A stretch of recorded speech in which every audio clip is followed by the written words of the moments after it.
निश्चय कर लेता है। राजा अपने पास से एक स्वर्ण मुद्रा निकालता है और उस सेठ के घर के बाहर फेंक देता है और वहां से चला जाता है।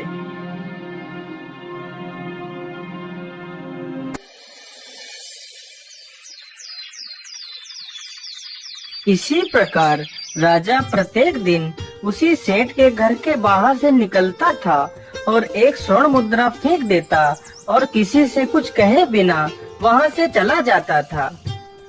अरे ये क्या, ये आदमी रोज यहाँ आता है और एक स्वर्ण मुद्रा फेंक कर चला जाता है। मुझे इसकी जानकारी पिताश्री को देनी चाहिए। पिताजी, एक आदमी रोज यहाँ से गुजरता है और एक सोने का सिक्का फेंकता है, लेकिन वह बिना कुछ बोले यहाँ से चला जाता है। ठीक है बेटी, कल जब वो आदमी सिक्के फेंकने के लिए आए तो मुझे बुला लेना। रोज की तरह उस दिन भी वह राजा सोने का सिक्का फेंकता है और चल देता है। अरे सुनिए, हमारे पिताजी आपसे बात करना चाहते हैं। कृपया आप यहीं रुकिए, मैं उन्हें बुलाती हूँ। पिताजी, पिताजी, जल्दी आइए, वही आदमी आ गया है जो रोज यहाँ सोने के सिक्के फेंक कर चला जाता है। कौन हो तुम और हमारे घर में रोज रोज तुम स्वर्ण मुद्राएं क्यों फेंकते हो? इसका क्या कारण है? सेठ जी, मैं इस राज्य का राजा हूँ। मैं आपकी पुत्री को बहुत पसंद करता हूँ और उससे विवाह करना चाहता हूँ। ठीक है महाराज, मैं अपनी पुत्री का विवाह आपके साथ करने के लिए तैयार हूँ, लेकिन मेरी एक शर्त है। मैं आपकी हर एक शर्त को मानने के लिए तैयार हूँ। बोलिए सेठ जी, आपकी क्या शर्त है? महाराज, मेरी शर्त यही है, यदि आप मेरी पुत्री के साथ विवाह करना चाहते हैं तो आपको इस कुएं को धन से भरना होगा। जब यह कुआं पूरी तरह धन से भर जाएगा तब मैं अपनी पुत्री का विवाह आपके साथ करूंगा। ठीक है सेठ जी, मैं आपके इस कुएं को धन दौलत से भर दूंगा। राजा वापस जाता है और अपना पूरा राजमहल तथा अपनी धन संपत्ति बेचकर सारा धन इकट्ठा करता है। फिर राजा उस कुएं के पास पहुंचता है और धन उतार उतार कर कुएं में फेंकने लगता है, लेकिन कुआं नहीं भरता। अरे ये क्या, मैंने तो अपनी सारी धन संपत्ति इस कुएं में डाल दी है, लेकिन यह कुआं तो भरा ही नहीं है। अब क्या करूं? अब मैं कहां से पैसा लेकर आऊं? चलो ऐसा करता हूं, मैं जंगल से लकड़ियां काटता हूं और उन्हें बाजार में बेचता हूं। जो पैसे मिलेंगे मैं उन्हें इस कुएं में डालता रहूंगा। यदि ईश्वर ने चाहा तो एक ना एक दिन यह कुआं जरूर भर जाएगा।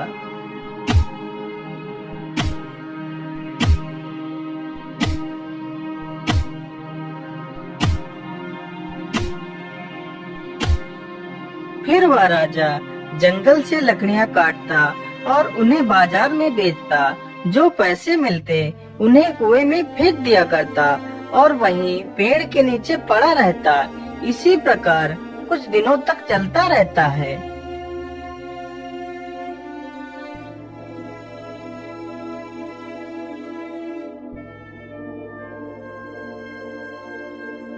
हे ईश्वर, आज तो मेरी तबीयत कुछ ठीक नहीं लग रही है। आज मैं काम कैसे करूँगा? लेकिन यदि मैं काम नहीं करूँगा तो कुआं कैसे भरेगा? नहीं नहीं, मुझे काम के लिए जाना ही पड़ेगा।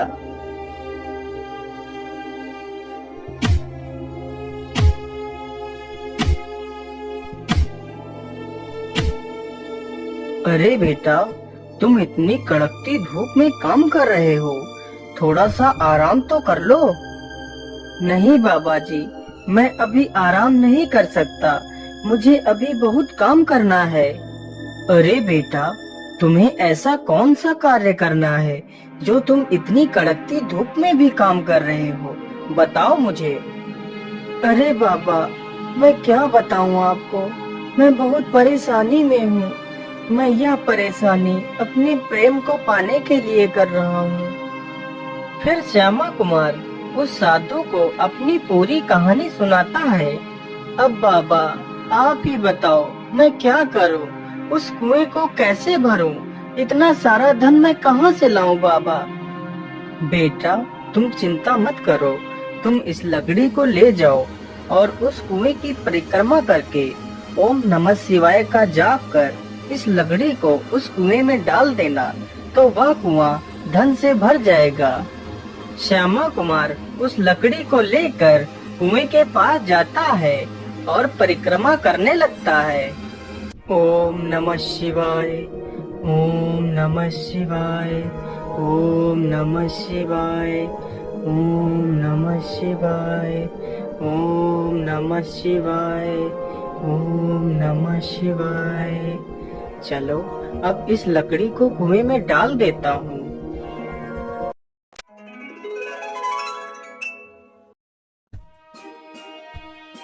अरे वाह, ये कुआं तो सचमुच खजाने से भर गया है।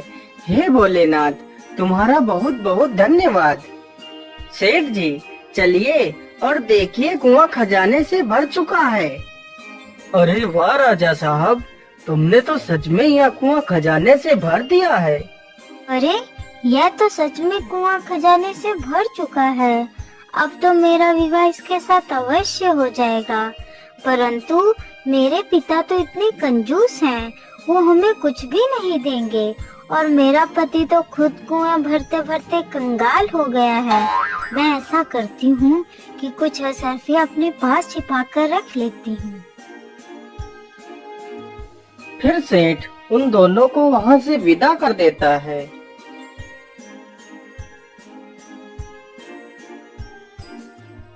अरे भैया, हम लोग परदेसी हैं। हम दोनों इस गांव में रहना चाहते हैं। क्या हमें यहाँ कहीं रहने के लिए कोई घर मिल सकता है? हाँ हाँ, क्यों नहीं भाई, चलो मेरे साथ, मैं तुम्हें घर दिलाता हूँ।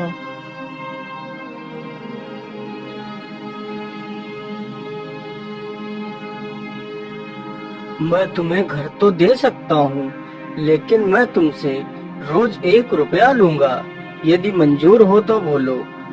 ठीक है भैया, मैं तुम्हें रोज का 1 रुपया दे दूंगा। अरे रूपरेखा, हमने घर तो ले लिया है, लेकिन इसका किराया हम कहाँ से भरेंगे? आप बिल्कुल भी चिंता ना करिए। यह 1 स्वर्ण मुद्रा लीजिए और इसे बेचकर कुछ खाने के लिए ले आइए। और याद रहे, बाजार से 2 गोले ऊन के ले आइएगा। श्यामा कुमार सोनार के घर जाता है और सोने की मुद्रा बेचकर ऊन के 2 गोले तथा चावल लेकर आता है। दोनों पति पत्नी चावल पकाकर खा लेते हैं और सो जाते हैं।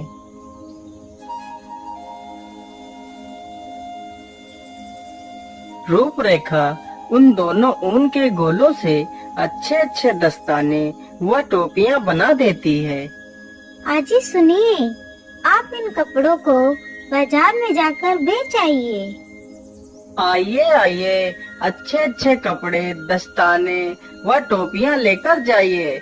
आइए भैया, देखिए कितने सुंदर कपड़े हैं। आइए आइए। श्यामा कुमार इसी प्रकार रोज रोज कपड़े लेकर यहाँ वहाँ की बाजारों में बेचने लगता है। आजी सुनो, अब हमारे पास काफी पैसे हो चुके हैं। अब हमें कुछ बड़ा करना चाहिए। मैं ऐसा करती हूँ, एक शाही गलीचा बनाती हूँ। हाँ हाँ रूपरेखा, तुम बिल्कुल ठीक कहती हो। अब हमें कुछ बड़ा सोचना चाहिए। रूपरेखा ने गलीचा बनाना शुरू कर दिया। उसने एक बहुत ही सुंदर गलीचा बनाकर तैयार किया। श्यामा कुमार जब भी उस गलीचे को बेचने के लिए बाजार में जाता तो वह गलीचा नहीं बिकता। इसी प्रकार कई दिन गुजर जाते हैं। क्या बात है श्याम भाई, आपका यह गलीचा अभी भी नहीं बिका है? क्या करूं बिरजू भाई, इसकी सही कीमत कोई दे ही नहीं पाता है। तो इसलिए यह गलीचा बिक ही नहीं पा रहा है। अरे श्याम भाई, मेरी बात मानो तो तुम इस गलीचे को लेकर कन्नड़ राज्य चले जाओ। वहाँ की बाजार का यह नियम है, यदि बाजार में सूर्यास्त के बाद कोई सामान ना बिके तो वह सामान राजा खरीद लेता है।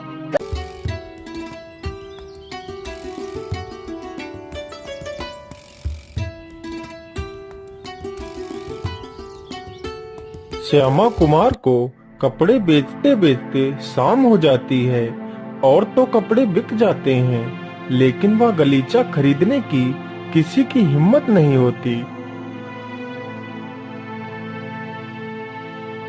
चलो चलो राजा के पास चलो, तुम्हारा जो भी सामान नहीं बिका है उसे राजा जी खरीद लेंगे। श्यामा कुमार अपना गलीचा उठाता है और राजमहल में पहुंच जाता है।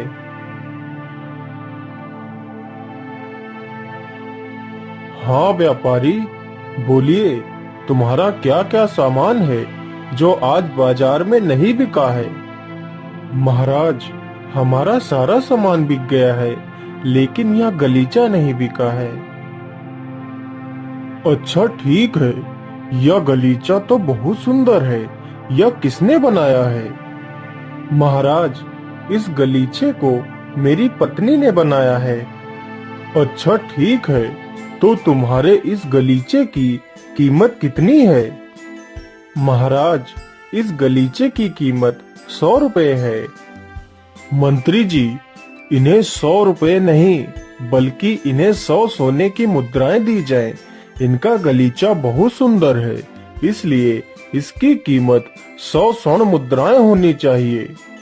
श्यामा कुमार 100 सोने की मुद्राएं पाकर बहुत ही खुश हुआ और वहां से चला गया। श्यामा कुमार को 100 सोने की मुद्राएं देकर राजा किसी गहरी सोच में खो जाता है।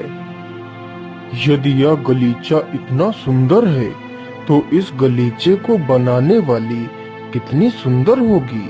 मुझे उसे देखने की बहुत इच्छा हो रही है, लेकिन क्या करूं, कैसे मिलूं उससे, क्या करूं? हाँ, ये सही रहेगा।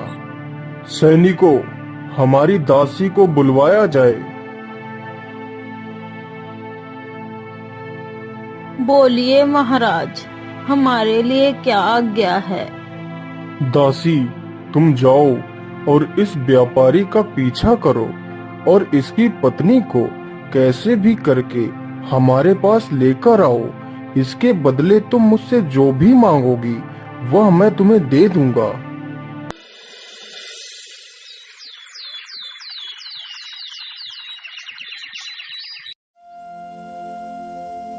फिर वह बुढ़िया एक नवजात बच्चे को लेती है और श्यामा कुमार की तलाश में निकल पड़ती है। श्यामा कुमार को ढूंढते ढूंढते वह उसी बाजार में पहुंच जाती है जहां श्यामा कुमार कपड़े बेचा करता था।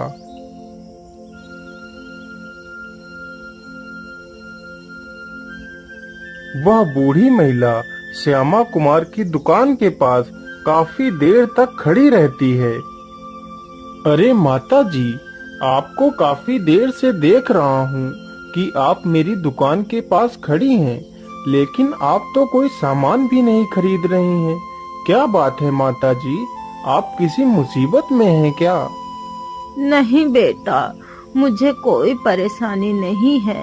यह मेरा बेटा है जो आपकी अंगूठी को देखकर चुप हो जाता है, लेकिन यदि अंगूठी को नहीं देखता है तो रोने लगता है। श्यामा कुमार को लगा कि वह कोई गरीब महिला है जो अपने लालच में आकर यह अंगूठी मांग रही है।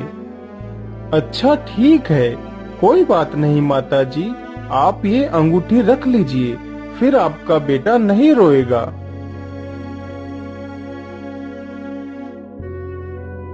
अरे पुत्र, तुम तो बहुत महान हो। तुमने तो मुझे इतनी कीमती अंगूठी उतार कर दे दी। वैसे तुम रहते कहाँ हो? तुम्हारा घर कहाँ है? माता जी, मेरा घर रंजकपुरी में है।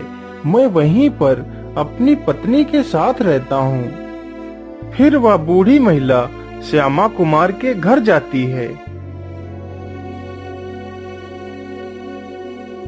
अरे बेटी, तुम जल्दी से तैयार हो जाओ और मेरे साथ चलो।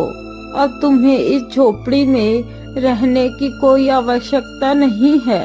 राजा साहब ने तुम्हारे पति को एक सुंदर सा घर दिया है। लेकिन माताजी, आप कौन हो? मैं तो आपको जानती नहीं हूँ, इसलिए मैं आपके साथ नहीं चल सकती। लेकिन पुत्री, मेरा विश्वास करो, तुम्हारे पति ने ही मुझे भेजा है। यदि तुम्हें यकीन नहीं है तो इस अंगूठी को देखो। यह अंगूठी आपके पति ने ही भेजी है और कहा था यदि मेरी पत्नी तुम्हारे साथ आने से इनकार करे तो यह अंगूठी उसे दिखा देना, तो वह तुरंत आपके साथ आने को तैयार हो जाएगी। अरे हाँ, यह अंगूठी तो मेरे पति की ही है। इसका मतलब ये औरत ठीक कह रही है। अच्छा ठीक है माताजी, चलिए, मैं आपके साथ चलने के लिए तैयार हूँ। रूपरेखा उस बूढ़ी महिला के साथ चली जाती है। इधर जब श्यामा कुमार बाजार से वापस घर आता है तो देखता है, अरे रूपरेखा, तुम कहाँ हो? देखो, मैं तुम्हारे लिए नई नई साड़ी लेकर आया हूँ, लेकिन तुम तो कहीं दिख ही नहीं रही हो। कहाँ हो तुम? श्यामा कुमार रूपरेखा को पूरे घर में आवाज लगा लगा कर बुलाता है, लेकिन रूपरेखा कहीं नजर नहीं आती। तो श्यामा कुमार बहुत दुखी हो जाता है और इधर उधर भटकने लगता है।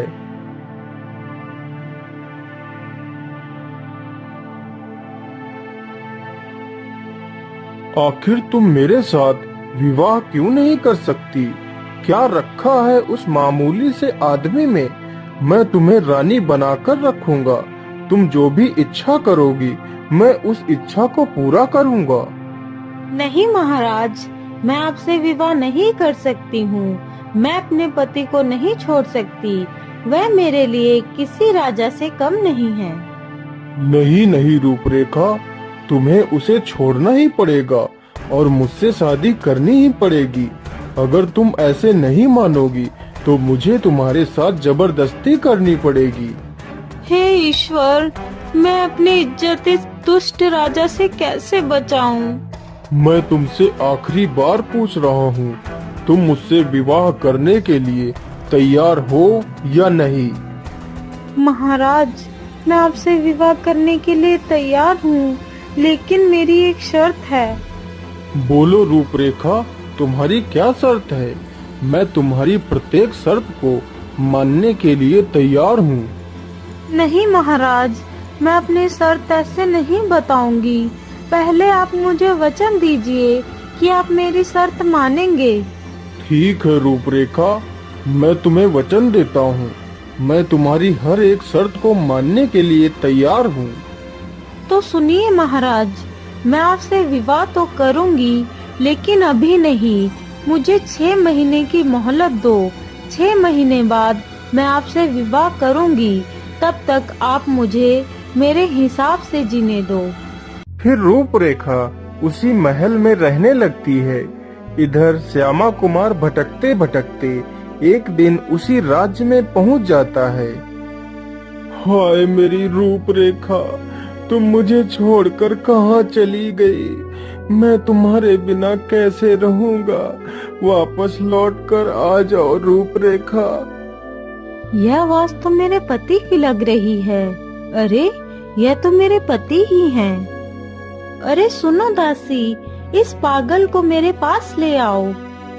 अरे सुनो भाई, तुम्हें हमारी महारानी बुला रही हैं, चलो उनके पास। दासी, तुम अब जा सकती हो। अजी, आपने ये क्या हाल बना लिया है? लेकिन रूपरेखा, तुम मुझे छोड़कर यहाँ क्यों चली आई? मुझे अकेला क्यों छोड़ दिया रूपरेखा? तुमने मेरे साथ धोखा क्यों किया? नहीं स्वामी, मैंने आपके साथ कोई विश्वासघात नहीं किया है। मैं यहाँ अपनी मर्जी से नहीं आई हूँ, मुझे यहाँ छल से लाया गया है। फिर रूपरेखा श्यामा कुमार को पूरी कहानी सुनाती है। लेकिन रूपरेखा, अब तुम मेरे साथ वापस कैसे चलोगी? स्वामी, मेरी बात ध्यान से सुनो। यह लीजिए कुछ स्वर्ण मुद्राएं और जाइए एक घोड़ा खरीद कर ले आइए और रात में यहीं पर रुकना। अगर राजा पूछे तो कह देना मैं एक व्यापारी हूँ, आज रात यहीं पर रुकने की अनुमति दे दीजिए और जैसे ही रात के 12 बजेंगे तो हम दोनों भाग जाएंगे। ठीक है रूपरेखा, अब मैं चलता हूँ। अब हम लोग रात्रि में मिलेंगे। फिर श्यामा कुमार बाजार की ओर चल देता है। अरे भाई, यह घोड़ा कितने पैसे का है? अरे भैया, यह घोड़ा 200 रुपए का है। ले जाइए भाई, बहुत अच्छा घोड़ा है। इसके जैसा घोड़ा तुम्हें पूरे बाजार में कहीं नहीं मिलेगा। ले जाइए भाई।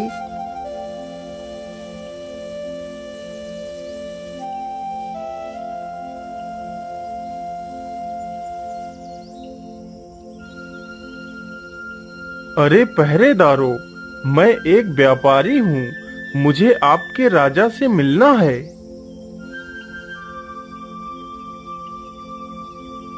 कौन हो तुम और मुझसे क्यों मिलना चाहते हो? महाराज, मैं एक व्यापारी हूँ। मैं आज रात आपके राजमहल में रुकने की अनुमति चाहता हूँ।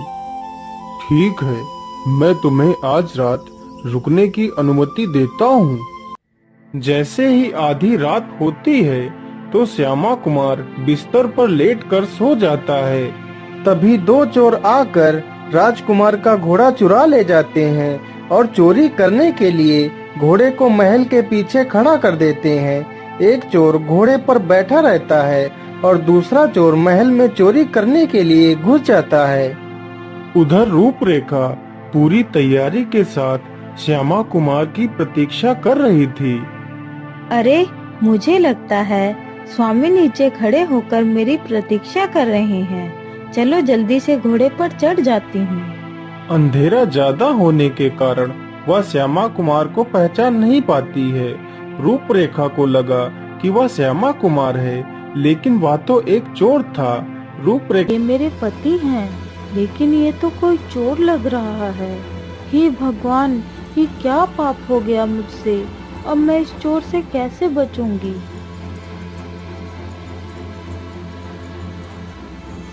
अरे अरे रुको, आप कहाँ भागते चले जा रहे हो? आपका घर कितनी दूर है? अरे, तुम कौन हो और तुम मेरे घोड़े पर कहाँ से आ गई? मेरे घोड़े पर तो मेरा मित्र बैठा था, लेकिन तुम कहाँ से आ गई? लेकिन तुम तो कितनी सुंदर हो। मैंने आज तक तुम्हारे जैसी स्त्री नहीं देखी।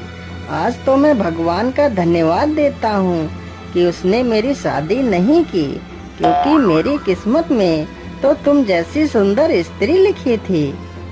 हाँ हाँ, क्यों नहीं। मैं तो तुमसे ही विवाह करने के लिए राजमहल छोड़कर तुम्हारे साथ भागकर यहाँ तक आई हूँ। क्या तुम सच कह रही हो? तुम मेरे लिए राजमहल छोड़कर आई हो?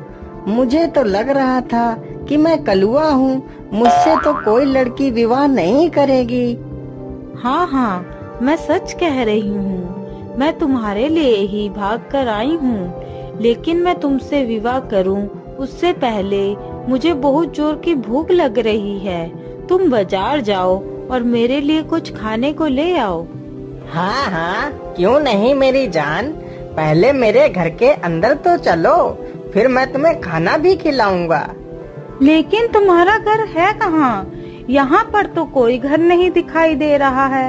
अरे मेरी जान, यह गुफा ही तो मेरा घर है। चलो गुफा के अंदर चलते हैं। फिर वह चोर रूपरेखा को गुफा के अंदर ले जाता है। अजी जल्दी जाओ ना, मेरे लिए कुछ खाने को ले आओ, फिर हम लोग बैठ के बहुत सारी बातें करेंगे। अरे नहीं मेरी जान, मैं बाजार नहीं जा सकता। मैं एक चोर हूँ। यदि बाजार जाऊँगा तो मुझे पुलिस पकड़ ले जाएगी और मुझे मार मार कर मेरे हाथ पैर तोड़ देगी। फिर मैं तुमसे विवाह भी नहीं कर पाऊंगा। तुम ऐसा करो, तुम ही बाजार चली जाओ और वहाँ से हमारे लिए भी कुछ खाने को ले आओ। फिर रूपरेखा घोड़े पर बैठती है और वहाँ से निकल पड़ती है। रूपरेखा को चलते चलते शाम हो जाती है तो वह एक नदी के किनारे एक पेड़ के नीचे बैठ जाती है।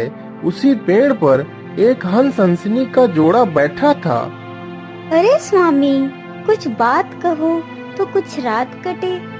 क्या कहूँ हंसावती, इस समय 12 बज रहे हैं और आज यदि कोई इंसान इस पेड़ की पत्तियाँ तोड़ ले तो वह इन्हीं पत्तियों से बड़ी बीमारी को ठीक कर सकता है। रूपरेखा उन दोनों हंसों की ये सारी बातें सुन रही थी। रूपरेखा ने जल्दी से पेड़ की पत्तियां तोड़ ली और वहीं पर रूपरेखा ने अपना रूप बदलकर एक मर्दाना भेष बनाया और वहां से निकल पड़ती है। चलते चलते वह एक राज्य में पहुंचती है।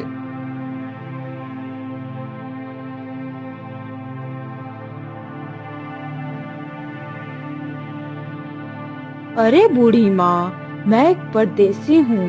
क्या आप मुझे अपने घर में रख सकती हो? इसके लिए मैं आपको 10 स्वर्ण मुद्राएं दूंगा। ठीक है बेटा, तुम इसे अपना ही घर समझो। माँ जी, यह मुद्राएं लीजिए और एक मदिरा की बोतल लेकर आइए और साथ में बकरे का मांस भी लेकर आना। और हाँ, ध्यान रहे, मुझे एक नाचने वाली भी चाहिए। आज रात भर मैं नाच गाना सुनूंगा। अरे बेटा, तुम ये क्या बात कर रहे हो? मैं बकरे का मांस तो ला सकती हूँ और एक बोतल मदिरा की भी, लेकिन ये नाचने वाली मैं नहीं ला सकती। लेकिन माताजी, आप नाचने वाली क्यों नहीं ला सकती हो? बेटा, हमारे राज्य के राजा की एक ही पुत्री है और वह बहुत ही ज्यादा बीमार रहती है। पता नहीं वह आज ही मर जाए या कल मर जाए, कोई पता नहीं। यदि राजा को पता चल गया कि मेरे घर में नाच गाना हो रहा है तो राजा मुझे फांसी पर ही चढ़ा देगा। इसलिए मैं नाचने वाली नहीं ला सकती। अच्छा माताजी, आप कल राजा के पास जाना और कह देना कि मेरे पास एक वैद्य है जो आपकी पुत्री को ठीक कर देगा।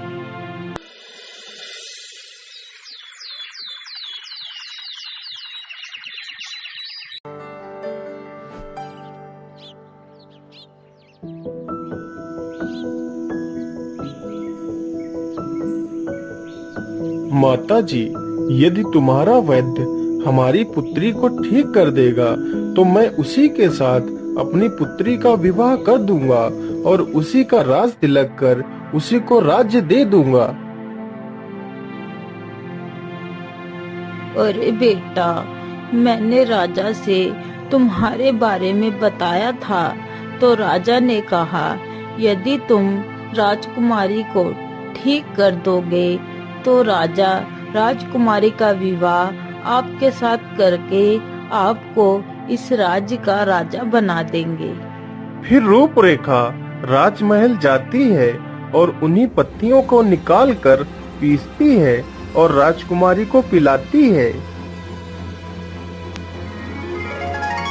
देखो देखो पिताजी, अब तो मैं बिल्कुल ठीक हो गई हूँ। अब तो मैं अपने आप ही खड़ी हो सकती हूँ। देखो पिताजी, यह तो चमत्कार हो गया है। हे वैद्य, आज मैं बहुत खुश हूँ जो तुमने मेरी पुत्री को ठीक कर दिया। इसलिए मैं अपने कहे अनुसार अपनी पुत्री का विवाह तुम्हारे साथ करना चाहता हूँ और यह संपूर्ण राज्य तुम्हें सौंपना चाहता हूँ। महाराज, मैं विवाह तो कर सकता हूँ, लेकिन मैं विवाह अपने रीति रिवाज से करूँगा।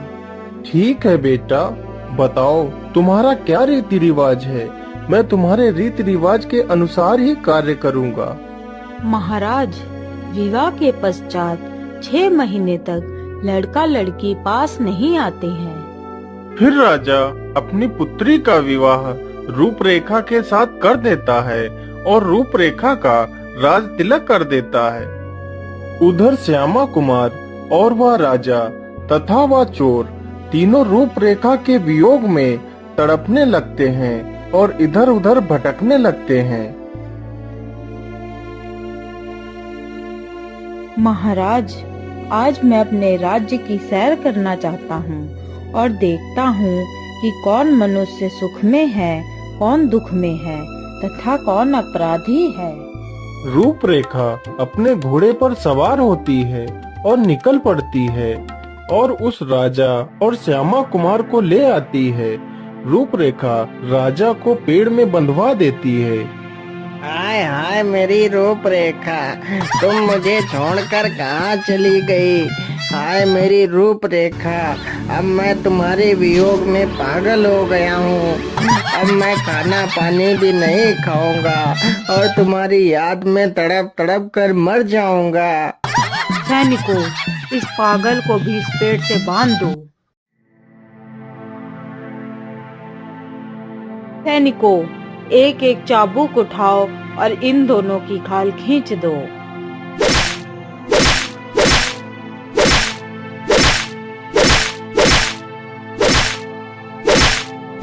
अब तुम दोनों बोलो कि रूपरेखा नहीं बोलूंगा, नहीं तो मार मार कर तुम्हारी चमड़ी खींच लूंगा। अरे महाराज, बस एक बार हमें छोड़ दीजिए। अब मैं कभी भी रूपरेखा का नाम नहीं लूंगा। अब मैं रूपरेखा तो क्या, अपना भी नाम कभी नहीं लूंगा। मुझे छोड़ दीजिए महाराज, अब कोई गलत कार्य नहीं करूंगा महाराज। फिर रूपरेखा उन दोनों को छोड़ देती है और अपनी पूरी कहानी वहाँ के राजा को बताती है। तो राजा श्यामा कुमार को ही उस राज्य का राजा बना देते हैं।